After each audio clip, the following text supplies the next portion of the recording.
Well, I'm getting near the end right now. I've had a gin and tonic. That was a Bombay Sapphire and Schweppes. And then I had a Canadian whiskey, which was a three grain Harmony from uh, the same distillery that made the, what was it called again? Founders Reserve. And I'm talking about 40 Creek. So, 240 Creeks. Then I had a Glenlossie, which was from bottled by Whiskey Galore. It was quite nice. It was a Speyside without any sherry cask influence. It was pure bourbon cask, a bourbon barrel Speyside, which was nice. Then I had this real weirdness from called Fluctuate from Seven Stills Distillery, which was just coffee and porter. Tasted like coffee. It was a whiskey that tasted like coffee. It was really strange. Then I had this. No, that's the Fluctuate right there. Ah, here's what I had. Four Rows a Single Barrel, which was really nice, bottled at 50% alcohol by volume. Now I'm going to attempt one last whiskey from this flight tonight. Should not have got on this flight tonight. No, I should have gone on this flight tonight. I'm glad I did. This is another one from my good friend, the Jackass. He has sent me a non-age statement Lismore cask strength, 60.3% alcohol by volume, and from William Lund and Company. I might have got that wrong, but I will put the bottle right up here. Because, I have trouble reading everything, and he left the back sticker on this bottle for some reason, and it's got the government warning on it. Oh, and it's from Jameson. Yeah, most of his bottles are from Jameson because he gets the Jameson minis really cheap. I think cheaper than he would get Jameson with the regular size bottle. I don't know. But this is 60.3% alcohol by volume, so I've got my spoon ready to add water to there. I've got one oat cake left. But there's one oat cake left in this package. I've had all the other 7, and I just had an oat cake now. And this one here, it looks like he put quite some effort into this one because he melted the tape onto, or wax or whatever, onto the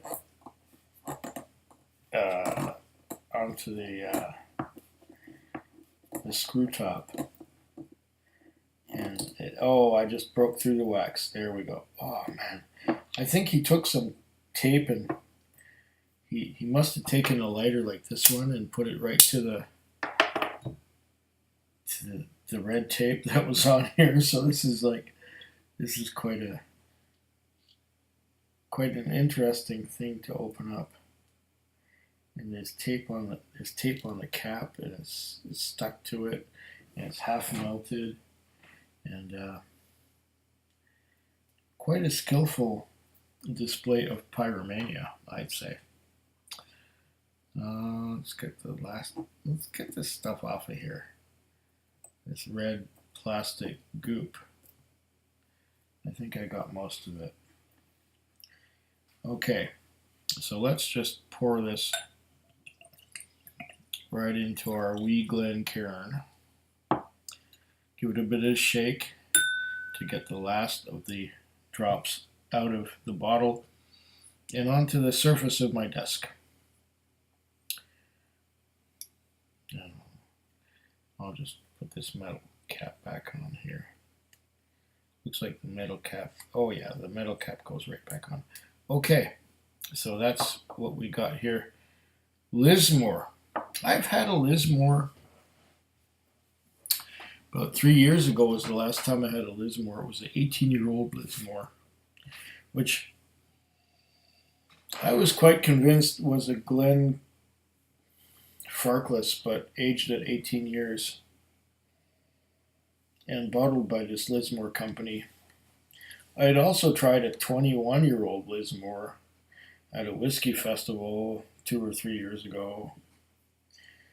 That was also quite a treat, and I said at the time that I probably can't afford this. Oh, this has a beautiful aroma. This has a nice nose. Wait.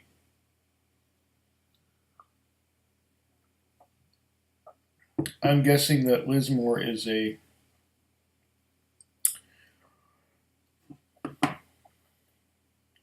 Glenfarclas,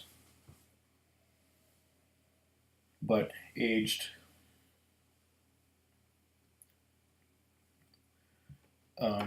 separately from Glenfarclas. It is definitely a sherry influence. There is a lot of alcohol in here. So basically what I'm nosing is sherry and alcohol, because this baby here is bottled at 60.3% alcohol by volume. So this is going to act more, this is like cask strength.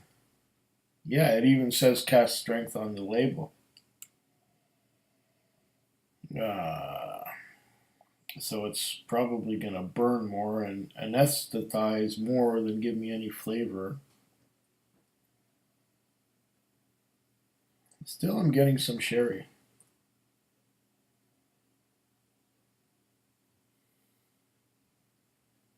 Might want to let it open up a little bit.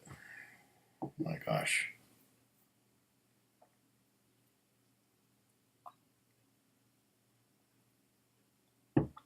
See now.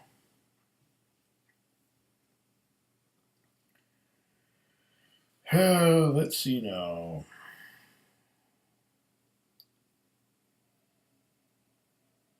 I'm getting something nutty. There's a nuttiness here.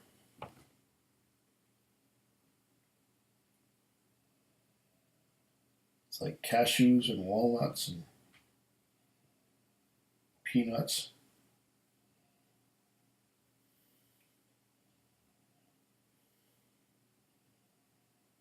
I definitely get some nuts on the nose.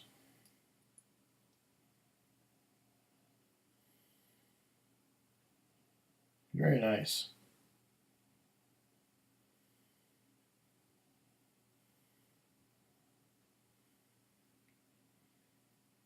And there's that sherry, that winey sherry, that mature grape sherryness also on the nose.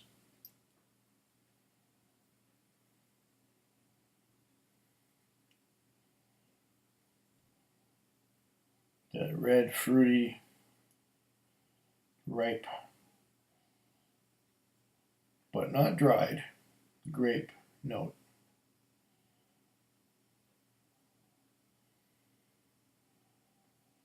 I get medium fruits. I don't get any plums though. I'm getting something that reminds me of mozzarella cheese.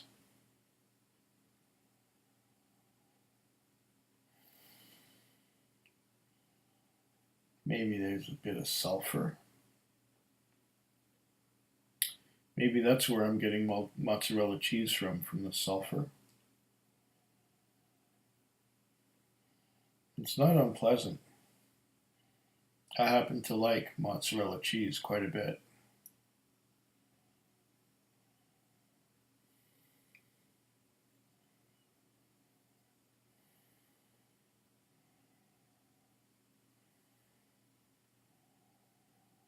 Interesting nose. It's complex. You got fruits and cheese and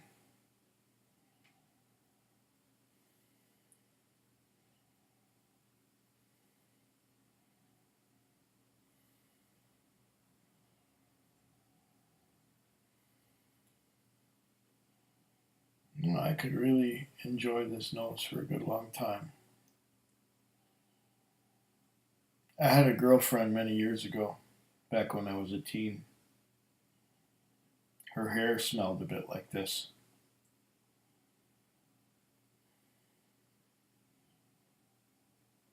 Ah,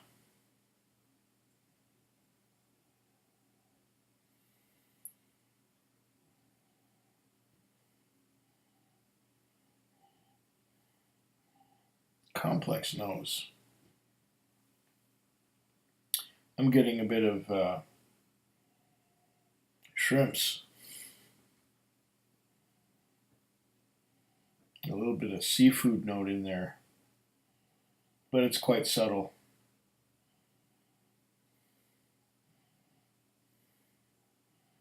Maybe that has to do with sulfur as well, I don't know.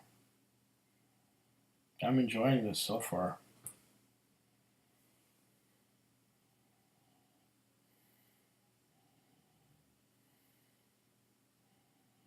Ah,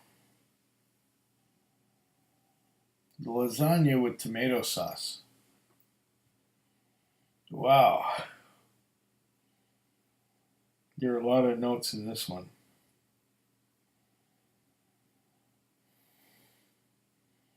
Or maybe I was thinking of lasagna because I smelled the mozzarella again. And how my girlfriend's hair smelled back when I was a teen. Hmm. Hmm. Wow. I didn't know a Lismore could do this. The last Lismore I had was an 18-year-old, and it was, I don't know what the percentage was. It was like 43% or something, and it did not have this complexity. I mean, it was nice. It just tasted like a watered down Glenfarclas 15, but this cask strength Lismore has got, makes me want to go out for Italian food.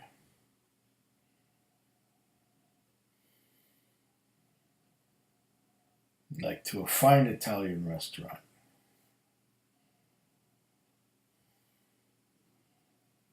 where I can get spaghetti bolognese and just put a bunch of grated Parmigiano Reggiano on it. Ah, there's the Parmesan again.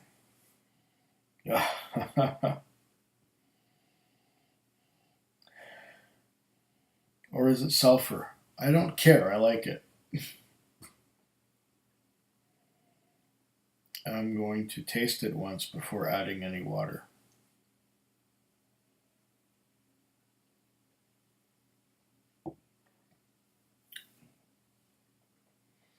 Oh,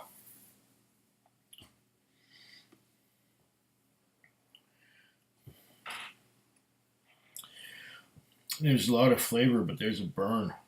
Mm. Oh, add some water to that one. I'm going to give it 2. Oh, wow. That was monstrous. It wasn't a monster in the way of sherry, and it wasn't a bomb. It was a monster in the way of alcohol. I'm not a great big fan of cask strength, really, to tell you the truth. I like it brought down to a level that I can enjoy without killing myself. Oh, on the palate, this is just too much. Let's try now that we've added some water to it. Okay. I'm getting that same lovely nose, but it's a little bit. Nothing on that side. That side must be blocked. Okay.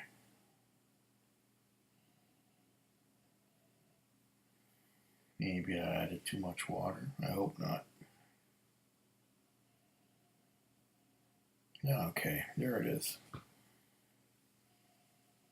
I'm getting the spaghetti and meat sauce and the grated Parmesan. I'm getting everything I was getting straight up. Although it's easier to take right now.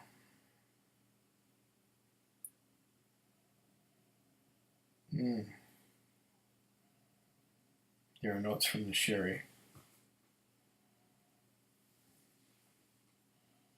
Getting some medium to dark fruits. Some ripe grapes. But nothing dried.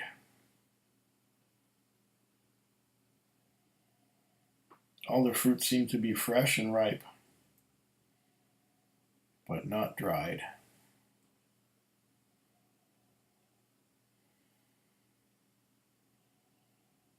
What's that one?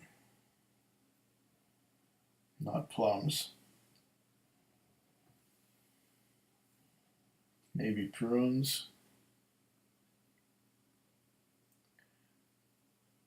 Give it a chance to open up a little more. I know it's been recording for 17 minutes, but I'm still catching new things on here. There's a bit of a vanilla note.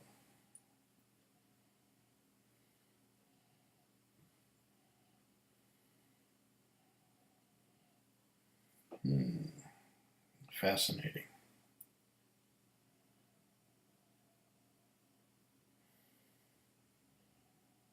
Vanilla, yeah. Maybe a bit of caramel. They usually go together. Let's try with the flavor on the palate.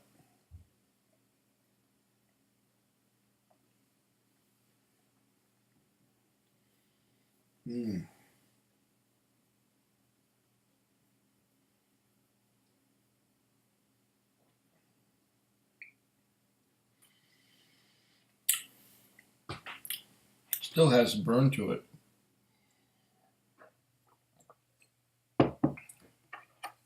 Still has quite a bit of burn to it. Let's add some more water. Okay, that's 2 more. And look at that Scotch mist. This is the thickest Pea-Soup Scotch mist I've ever seen. Wow. Non-chill filtered, non-colored. Look at that Scotch mist. That is a thick Scotch mist. I have brought this down to 45%, maybe a little more. Well, 45, 40, 45, 40. Let's say 45. Maybe now. Wow, I've never seen Scotch mist like that. That is the mistiest Scotch mist you've ever seen. Let's see what I get now. It just had so much burn to it that I had to bring it down.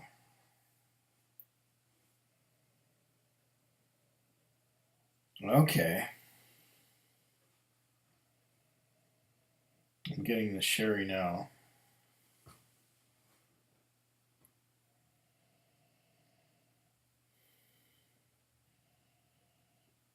Okay. It's still fruity. I'm getting some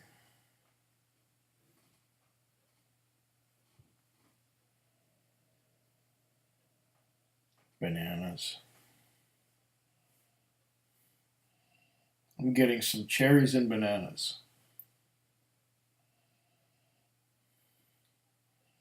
Mostly cherries. Some berries too, like strawberries and blueberries and raspberries. Oh, it's delicious now. But you want to talk about Scotch mist? That's Scotch mist. That is real Scotch mist. There are all kinds of proteins and things that are just coming out of solution and just staying in the whiskey. Like that is classic. It's like creamy. Wow, usually I have trouble getting Scotch mist out of anything, but this is Scotch mist. Bananas.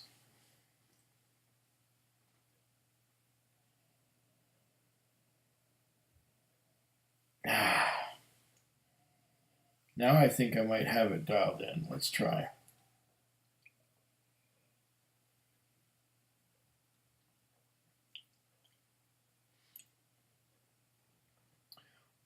Oh yeah. Oh yeah. Oh yeah. Oh yeah. Oh yeah. Oh yeah. Oh yeah. Oh yeah. Oh yeah. That is a beautiful flavor. Oh man. Oh,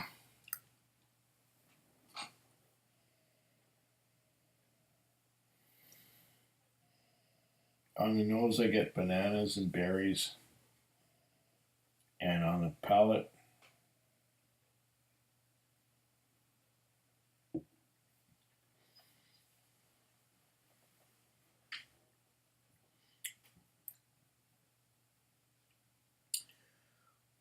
wow.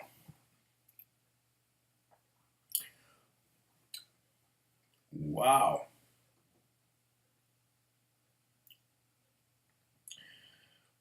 I'm getting red grapes.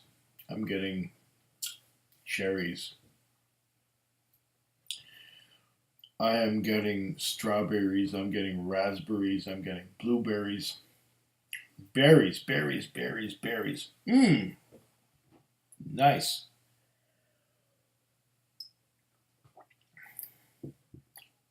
A lot of berries.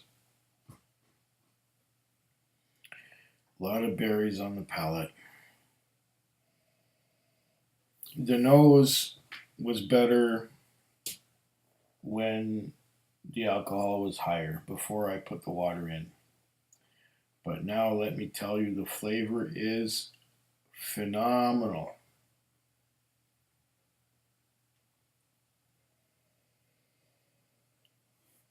The nose is just fresh berries and cherries, some banana on there, other indistinct fruits, but the flavor, oh,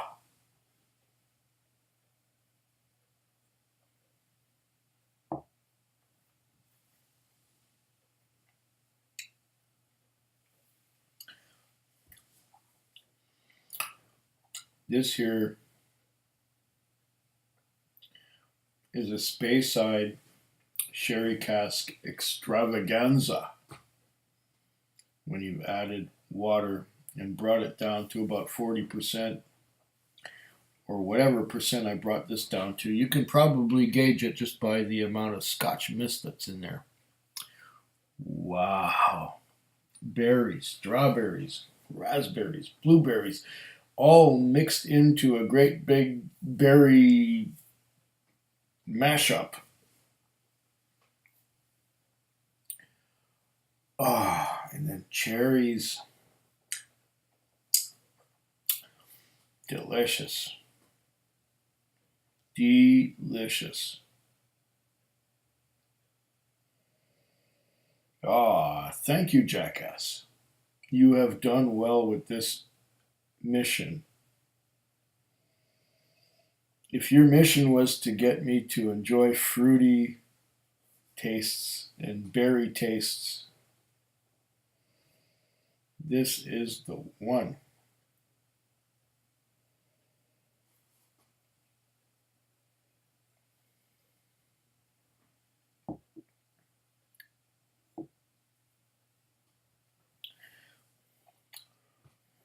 Oh. This, my friends, is Lismore at its finest. It is really awesome. Lismore non-age statement, cask strength, 60.3% alcohol by volume.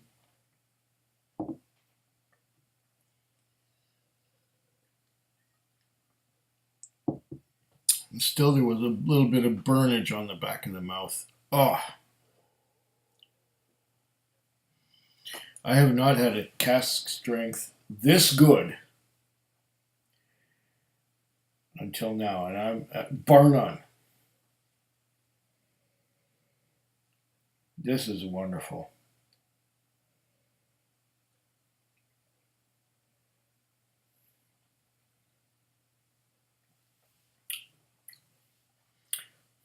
Oh.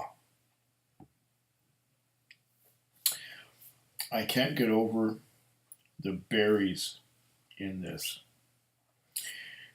And there's a bit of brininess too. There's an edge of brininess on the berries.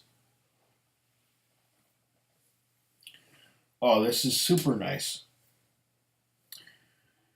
Before I go on to extremes here, I want to bid you all a very good night at 4:28 in the morning. And slancha. Food Quig. Food Quig. Food Quig. Food Quig. Food Quig. Yeah.